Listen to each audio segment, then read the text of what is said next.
جينا نبارك للحلوين من زعلنا مسموحين خير وبركة مرتاحين والحبايب مجتمعين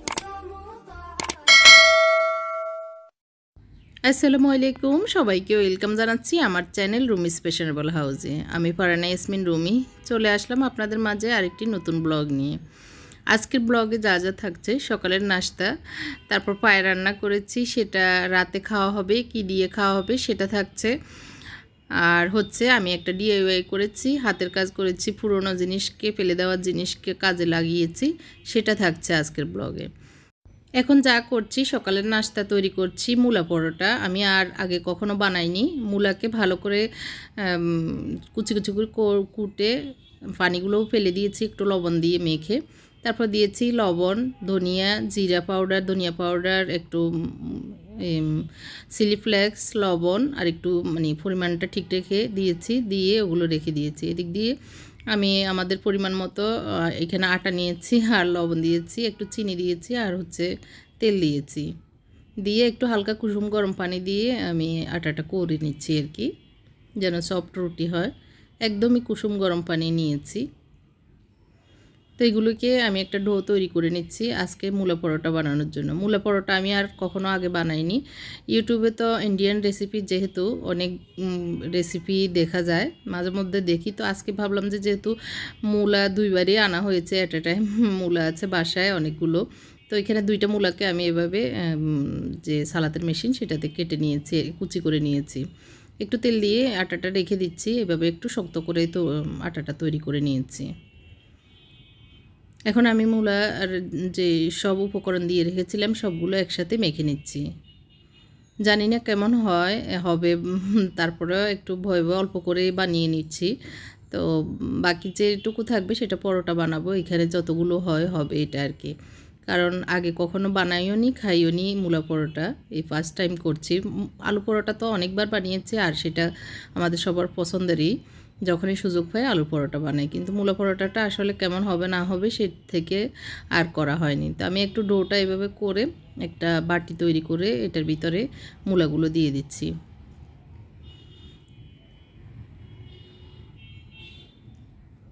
তো আসলে এই ধরনের রেসিপিগুলো এখন ইউটিউবে অনেক পাওয়া যায়, চাইলেই করা যায়।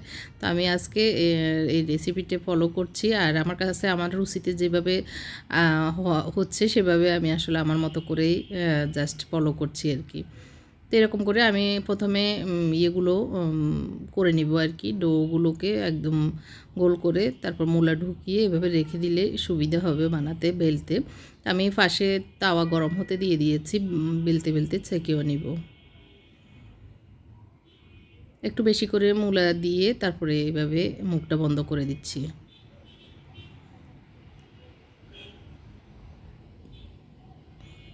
তো এখানে আমার একটা মিস্টেক হয়েছে, মূলার যে মিশ্রণটা তৈরি করেছি সেখানে যদি একটু গুঁড়ি দিয়ে দিতাম তাহলে হয়তো পানি বের হতো না, কিন্তু বেলতে গিয়ে দেখি আসলে ফেটে যাচ্ছে বারবার। এই যে আলু পরোটাতে কিন্তু এরকম ফাটে না, মূলা পরোটা মূলা থেকে যে পানি বের হয় সেটার কারণে হয়তো এরকম হচ্ছে।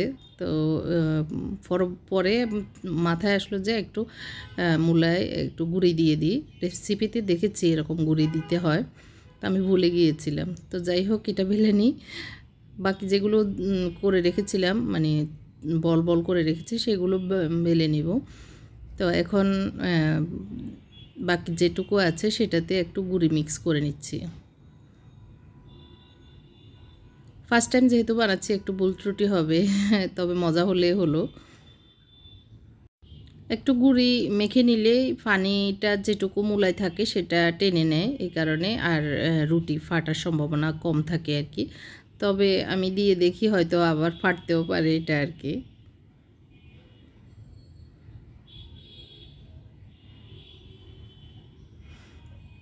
তো এরকম করে আমি সবগুলো পরোটাই বানিয়ে নিয়েছি আজকের মূলা পরোটা।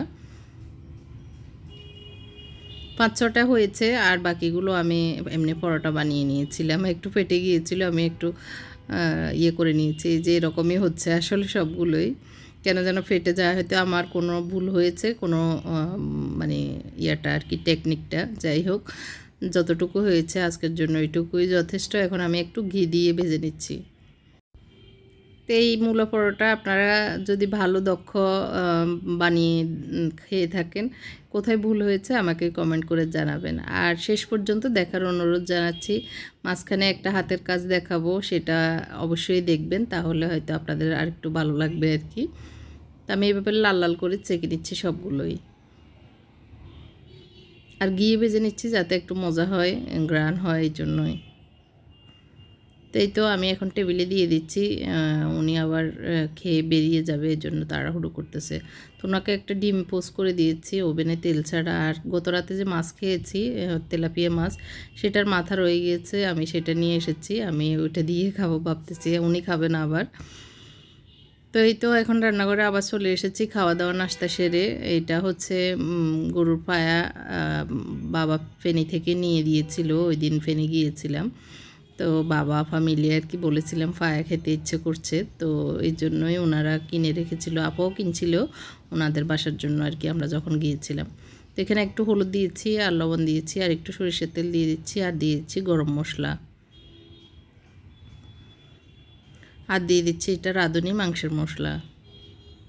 তো আমি এখন যতটুকুই দিচ্ছি আবার চেক করে আবার দরকার হলে দিব।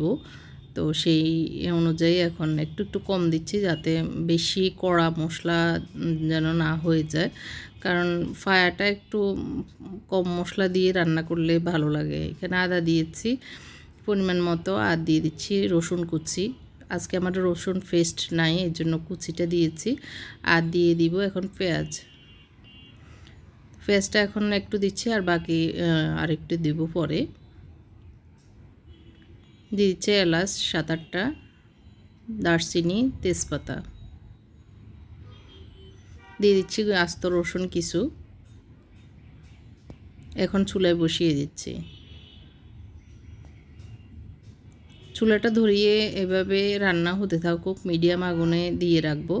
আর দুপুরে খাওয়া হবে না, আমরা একটু বের হব, আমার বাইরে একটু কাজ আছে, বিজনেসেরই কাজ আর কি।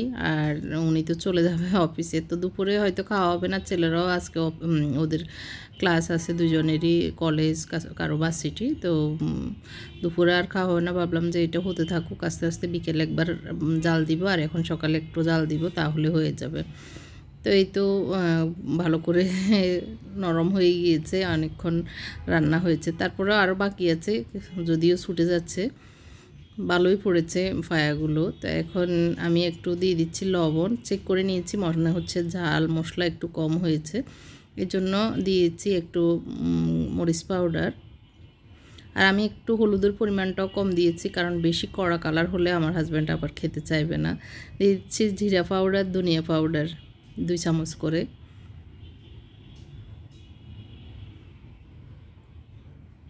দিয়ে দিচ্ছি লাল মরিচ এবং কাঁচামরিচ মিলে 8-10টা। এখন দিয়ে দিচ্ছি বাকি পেঁয়াজগুলো। তো এইভাবে আরেকটু হতে থাকুক, হওয়ার পরে আমি এখন সন্ধ্যার পরে আর কি, এটা হচ্ছে মানে সন্ধ্যার পরে আমি যখন বাইরে থেকে এসেছি, বাকি কাজটা এখন করছি আর কি। এক প্যাকেটের অল্প একটু আমি ম্যাগি মশলা দিচ্ছি, যে অল্প একটু।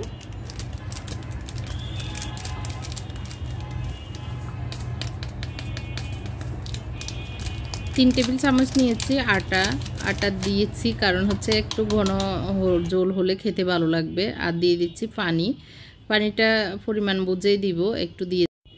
তো নেড়ে চেড়ে একটু দেখতেছি, আসলে বেশি পাতলা যেন না হয়, আবার বেশি যেন ঘন না হয় দলা বেঁধে যাবে। তো এখনও মনে হচ্ছে আরও পানি দিতে হবে, আর একটু পাতলা করলেই ভালো হবে। তো আমি নেড়ে চেড়ে এইভাবে পাতলা করে দিচ্ছি আর কি। এখন দিয়ে দিব চিলি সসটা দিলে একটু ঝাল মিষ্টি টক সবই একটু একটু হবে, এই জন্য চিলি সসটা আমি ইউজ করছি। স্বাদটা বাড়ানোর জন্যই এই লাস্টের স্টেপটা আমি ফলো করি। আরও একটু পাতলা করে নিচ্ছি, না হয় বেশি ঘন হলে কিন্তু দেওয়ার সাথে সাথে হাঁটার মতো দলা বেঁধে যাবে। এখন দিয়ে দিব একটুখানি লবণটা একটু কম মনে হয়েছে, এজন্য। আবার মিক্স করে এখন দিয়ে দিচ্ছি যে ফায়ারটা হচ্ছে সেগুলিতে। আমি নাড়তেছি আর ঢেলে ঢেলে দিব, এরকম করে নেড়ে নেড়ে ঢেলে দিব যাতে দলা বেঁধে না যায় আর কি। লাস্টের এই স্টেপটা ফলো করলে ফায়ার স্বাদটা অনেক গুণ বেড়ে যায়। আমার কাছে এইভাবে রান্না করলে বেশি ভালো লাগে আর কি। একদম ছুটে গিয়েছে। আমি আর একটু মগটা ধুয়ে পানি দিয়ে দিয়েছি, আর একটু হবে 5-7 মিনিটের মতো। এইভাবে আবার একটু রান্না করে নেব। তো প্রায় হয়ে এসেছে। এর ভিতরে আমি অনেকক্ষণ জাল দিয়ে নিয়েছি, আর সাহেবও ঘরে এসেছেন।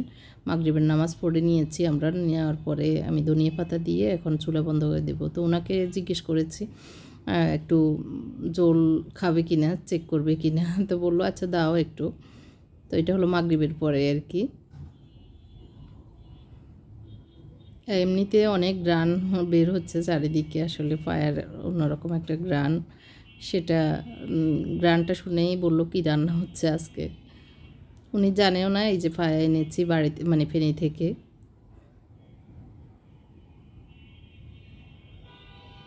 তো এই যে এইভাবে ছুটে যাচ্ছে, একদম নরম হয়ে গিয়েছে।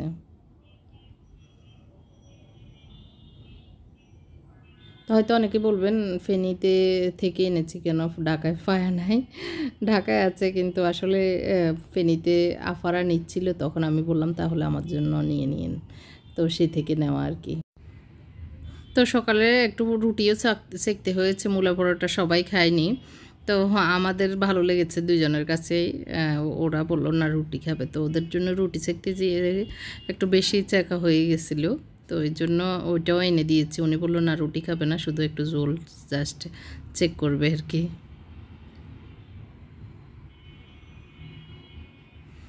তো আমি অর্ধেক রুটি ছিল, আমিও খেয়ে নিয়েছি, ভালোই লেগেছে। তো এখন একটু সময় যেহেতু আছে আমি এই কাজটা করে নিচ্ছি।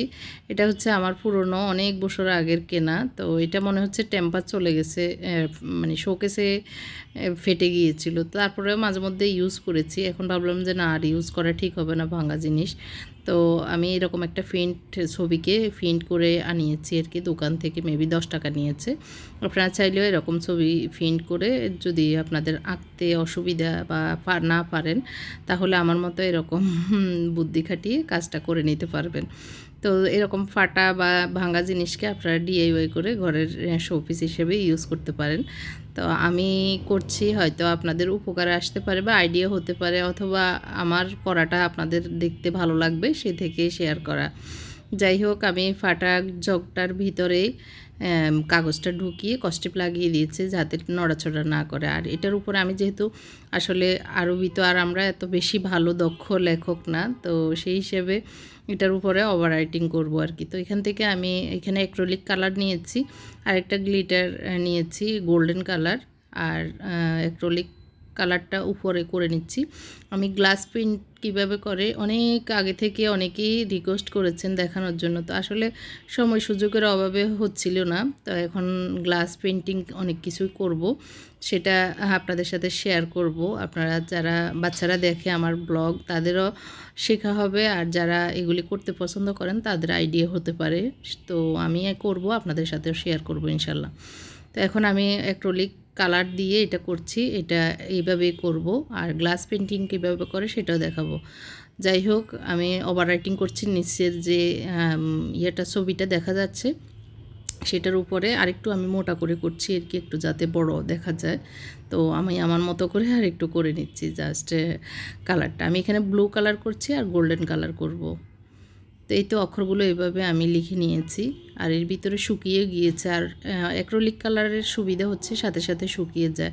আর এই কালারগুলি অবশ্যই বইয়ের দোকানে, তারপরে এই ধরনের রঙের তুলি রং বিক্রি হয়, এইসব দোকানে পাওয়া যায়। তবে আমি এখানে আমাদের যে তালতলা মার্কেট, এটা দোতলায় একটা দোকান আছে, সেখান থেকে নিয়েছি। আর অ্যাক্রিলিক কালারগুলো আলাদা আলাদাও কিনতে পাওয়া যায়, 35 টাকা, 30 টাকা, 40 টাকা এরকম করে। আর একটা বক্স 250 থেকে 300 টাকা, 350 টাকার মতো আছে কোয়ালিটি বুঝে। আর এই গ্লিটারটা নিয়েছি আমি 60 টাকা দিয়ে, বইয়ের দোকান, গিফটের দোকান যেগুলি, সেগুলি থেকে নেওয়া যায় এগুলি।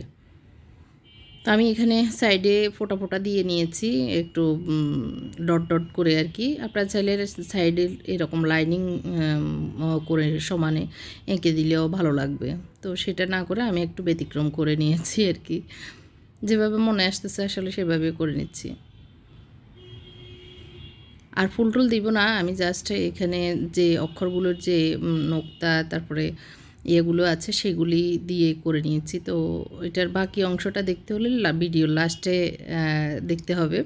তো এদিকে প্রায় 10:30 11টা বেজে গেছে। আমার মোত্তাকি কোচিংয়ে গিয়েছিল সন্ধ্যার পরে, সিদ্ধেশ্বরীতে পড়ে মামুন স্যারের কোচিংয়ে অঙ্কের। তো ও এসেছে, খিদে লেগেছে, তো ও বললো যে খাবে। তো ভাবলাম সবাইকেও দিয়ে দিই যেহেতু টাইম হয়েছে। তো উঠে এখন খাবার তৈরি করছি, সেটা হচ্ছে খোলা পিঠা। খোলা পিঠাতে একটু পানি দেখে দেখে দিচ্ছি আর লবণ পরিমাণ মতো দিয়েছি। আর আমি ঠান্ডা পানি দিয়ে নর্মাল টেম্পারেচারের পানি দিয়েই খোলা পিঠার ডোটা করে নিই। আর গুঁড়িগুলো আমি বাড়ি থেকে আনিয়েছি, আমার ভাগ্নিকে দিয়ে ও করে দিয়েছিল আর কি।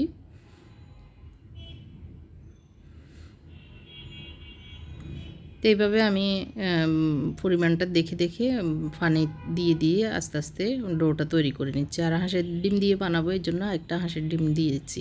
এখানে চাইলে 2টা ডিমও দেওয়া যায়, 3টা ডিমও দেওয়া যায়। যত বেশি তত স্বাদ, বলে না যত গুড় তত মিষ্টি। তো আমার একটাই দেওয়া মনে করছি, তো সেই থেকে একটা দিয়েছি। আর আমি আমার প্রয়োজন মনে করতেছি না আর কি, একটাই হবে, অসুবিধা হবে না। তো এখানে আমার বড় ছেলেরও খিদে লেগেছে, ও এসে পারাপারি করতেছে এটা নেওয়ার জন্য। তো ও আবার এগুলি খাবে না, হাড়ও খাবে না, ও সাইডের যে ইয়েগুলো ও বললো জলেই খাবে শুধু। তো এই জন্য ওকে জল দিয়ে দিচ্ছি। আর এদিক দিয়ে আমি পিঠাগুলো বানিয়ে নিচ্ছি গরম গরম। ওদেরকে বললাম আমার পিছনে এসে যেতে, আমি গরম গরম বানিয়ে দিব আর ওরা খেয়ে নেবে। তো প্রথম পিঠাটা একটু খারাপ হলেও এই ফ্রাই প্যানে কিন্তু ভালোই হয় এই খোলা পিঠাগুলি। তো আবার জটফট হয়ে যায় ফ্রাই প্যানে। তো তারপরে আমি 2 চুলায় 2টা, একটা মাটির খোলা একটা ফ্রাই প্যান দিয়ে বানিয়ে নিব। সবাইকে ডেকে নিচ্ছি 2জন 2জন করে খেয়ে নিতে, তাহলে আমার টাইম বেঁচে যাবে। আর যেহেতু খোলা পিঠা একটু গরম গরম খেতে ভালো লাগে, আর যেহেতু পায়া দিয়ে খাবে তো গরম গরমই খাক, এই জন্য 2 চুলায় 2টা বসিয়ে দিব। আলহামদুলিল্লাহ, আল্লাহ শুকরিয়া আদায় করি সবসময় যখন যে অবস্থায় থাকি। আল্লাহ শুকরিয়া আদায় করতে হয়, আমরা ভালো থাকি আর মন্দ থাকি। তো ছেলে সন্তানদেরকে নিয়ে, ছেলের বাপ ওদেরকে নিয়ে যে এখনও পর্যন্ত আল্লাহ বাঁচিয়ে রেখেছেন, সুস্থ রেখেছেন, এই জন্য সবসময় আল্লাহর দরবারে শুকরিয়া আদায় করি। আল্লাহ আমার সন্তানগুলিকে যেন চক্ষু শীতলকারী করে গড়ে তুলে, সেই জন্য আল্লাহর কাছে দোয়া করি। আপনারাও আমার পরিবারের জন্য দোয়া করেন এবং করবেন, এই অনুরোধ রইল সবার কাছে। অনেকেই আমার জন্য দোয়া করেন, এটা শুনে আমার কাছে অনেক ভালো লাগে। আল্লাহ আপনাদের দোয়াগুলি কবুল করুক, এই দোয়াও আমি করি সব সময়। আর আপনাদের মনের আশা, মনের মকসুদ, মনের বাসনা পূর্ণ হোক, এটার জন্য দোয়া করি। যারা যারা আমার কাছ থেকে দোয়া চান সবার জন্যই আমি মন খুলে দোয়া করি। এদিক দিয়ে একটু নেভার মাইন্ড, মোত্তাকি কোচিং থেকে এসে গরম লাগতেছে, জামা খুলে এসে খেতে বসেছে, যার কারণে খালি গায়ে। তো ওদের আব্বুকেও বললাম যে চলে আসতে, মোত্তাকির খাওয়া শেষ, তাহলে গরম গরম খেতে পারবে। তো উনিও চলে এসেছে।